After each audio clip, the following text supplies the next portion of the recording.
All right, so you want to dive deep into harm reduction policies. Let's do it. And we've got this fascinating account from someone who's really been through it with addiction and recovery in Brazil.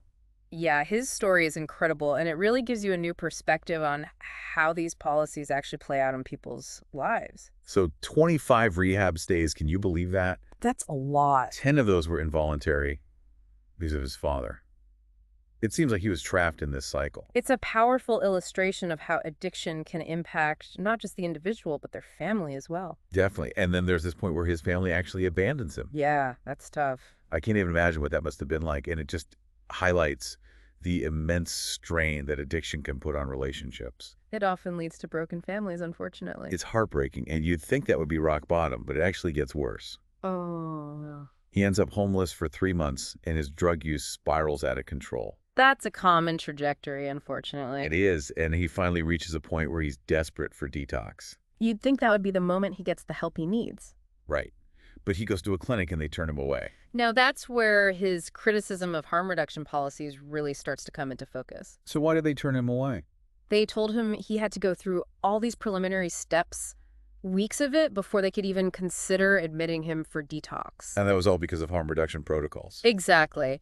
And he felt like the system that was supposed to minimize harm was actually delaying the urgent help that he so desperately needed. Wow. It makes you wonder, is there a point where harm reduction can actually be at odds with providing immediate life-saving care? It's a tricky balance for sure. Because it's like you want to reduce the negative consequences of drug use, Yeah. but you also don't want to create unnecessary barriers to treatment. Right. And the intention behind harm reduction is definitely positive. You know, things like providing access to sterile needles, offering substitution programs, Yeah, the goal is to meet people where they are, minimize the risks. and hopefully encourage healthier choices. But in this case, it sounds like the focus on harm reduction might have had some unintended consequences. You could say that. So did he eventually get the help he needed? He did, and his story takes an incredible turn from there. So he actually gets sober. He does, despite all the hardships, he manages to achieve sobriety. That's amazing. And And then he goes on to use his experience to help others. what does he do? He becomes a sought-after speaker on drug prevention. Wow, so he turns his pain into purpose. Exactly. He takes this incredibly difficult journey and uses it to make a positive impact on the world. And is he like a trained therapist or counselor or something? No formal credentials in the field. Really? So what makes him so effective at connecting with people? He speaks from the heart. His expertise comes from lived experience. He's navigated the very system he's critiquing. So it's not theoretical for him, he's been there. Exactly. And that gives him a level of credibility that you just can't get from a textbook. It's like the saying, you can't teach experience. So let's talk about his critique of Brazil's harm reduction policies. Okay, so he's particularly critical of substance substitution programs. Which is basically replacing one drug with another, right? Right, and he argues that this approach doesn't actually address the root causes of addiction. It's kind of like putting a Band-Aid on a much deeper wound. That's a good analogy. He sees it as a temporary fix that might create a false sense of control, but it's not a long-term solution. So he's not against the idea of harm reduction itself, but he's questioning the way it's being implemented. Right, he feels like it's often used as a substitute for true healing and personal growth. So what does he propose instead? He advocates for something he calls the valorization of life policy. Okay, I like the sound of that. Yeah, instead of just managing symptoms, he wants to empower individuals to make real, lasting changes. It's about recognizing the inherent value of every person. Exactly. It's a more holistic approach that emphasizes prevention, raising awareness, and supporting personal development. It sounds like he's trying to shift the focus from just reducing harm to actually improving lives. That's a great way to put it. So how does this valorization of life philosophy play out in practice? Well, a big part of his advocacy involves going into schools and talking to kids about drug prevention. Wow, that must be tough. It's a challenge for sure. He has to tailor his message for different age groups and find a way to connect with kids who might not have any personal experience with addiction. Yeah, you don't want to scare them, but you also want them to understand the seriousness of the issue. It's a delicate balance for sure, and there's this really interesting anecdote about him being summoned by the State Narcotics Council. Oh, what happened there? They were observing him to see if he was appropriate to speak to children. That's a lot of pressure. Yeah, he had to adjust his communication style on the fly. So how does he manage to connect with these young audiences?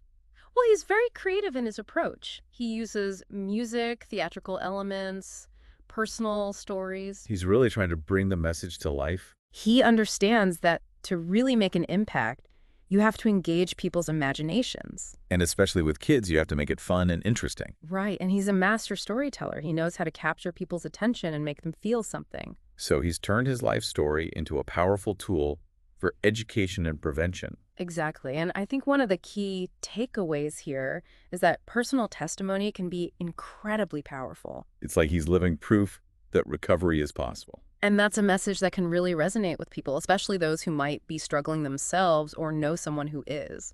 But I'm curious about the ethical considerations involved in sharing such a personal story, especially with children. That's a great question, and it's something we'll delve into further in the next part of our deep dive. It's interesting how his concerns about sharing his story tie back to his views on harm reduction. Oh, He argues that before harm reduction became so prominent, his story was seen as this really powerful prevention tool. because it showed the devastating consequences. Yeah, it was like a cautionary tale. A real-life example of what can happen. Exactly. But he feels like that message has lost some of its impact now. Why is that? Well, he thinks with the focus on things like needle exchanges and substance substitution. It's like we're saying it's not that bad. Yeah, and he worries that by trying to make drug use safer, We're missing the bigger picture. right, we might be downplaying the long-term consequences. The psychological and social impacts. Exactly, and he even uses the term dehumanizing to describe the current approach. Wow, that's pretty strong.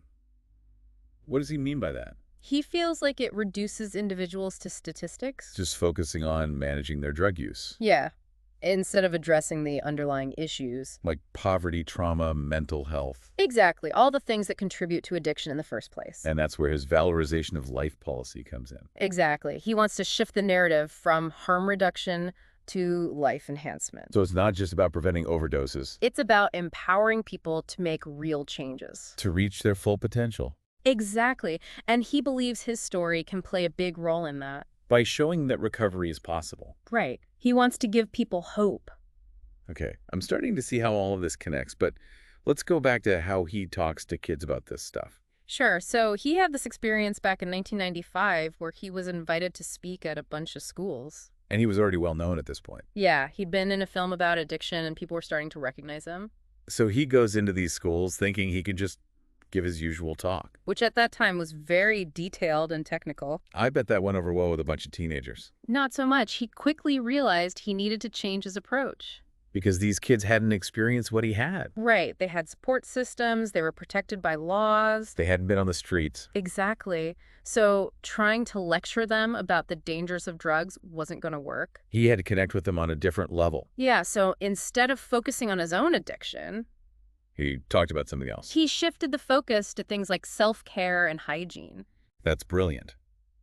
He found a way to talk about healthy choices without explicitly mentioning drugs, It was a way to plant seeds. and hopefully influence their future decisions. Exactly. It shows how adaptable he is and how well he understands his audience. And it wasn't just about simplifying the message.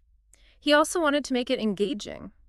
So what did he do? He started incorporating music and theatrical techniques. Wow, so he turned his talks into performances. It really captured the kids' attention. It makes sense when you're talking about something as complex as addiction, You have to find creative ways to connect with people.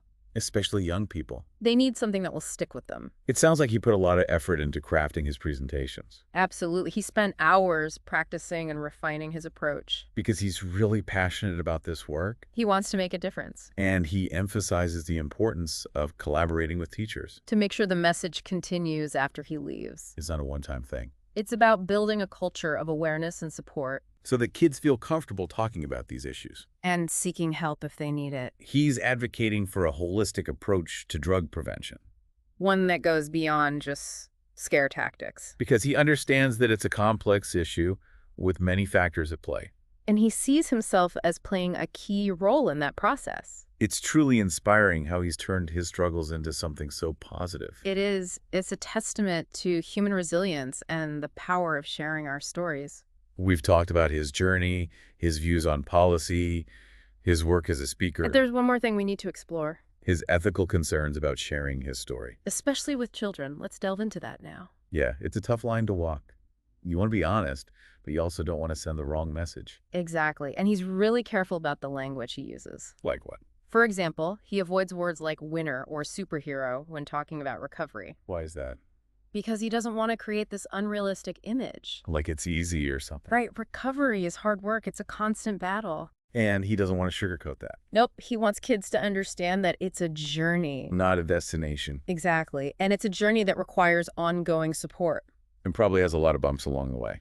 Definitely, he's very honest about the fact that there will be setbacks. And temptations. Absolutely. Yeah. But I think that honesty is what makes his message so powerful. Because he's not pretending it's easy. Right, he's sharing his experience in a raw and authentic way.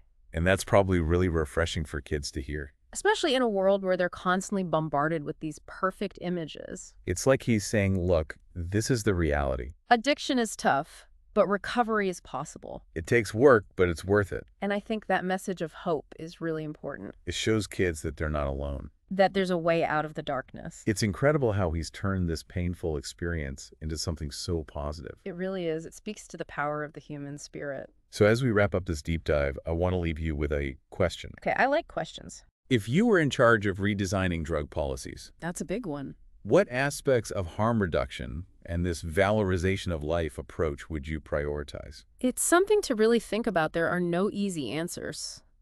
But this guy's story gives us a lot to consider. It challenges us to look beyond the statistics, To see the human side of this issue. to remember that these policies affect real people's lives, We hope this deep dive has been helpful. and that it's giving you a better understanding of the complexities of addiction The challenges of recovery. and the importance of individual stories. Keep exploring, keep learning, and keep the conversation going. Thanks for joining us. See you next time.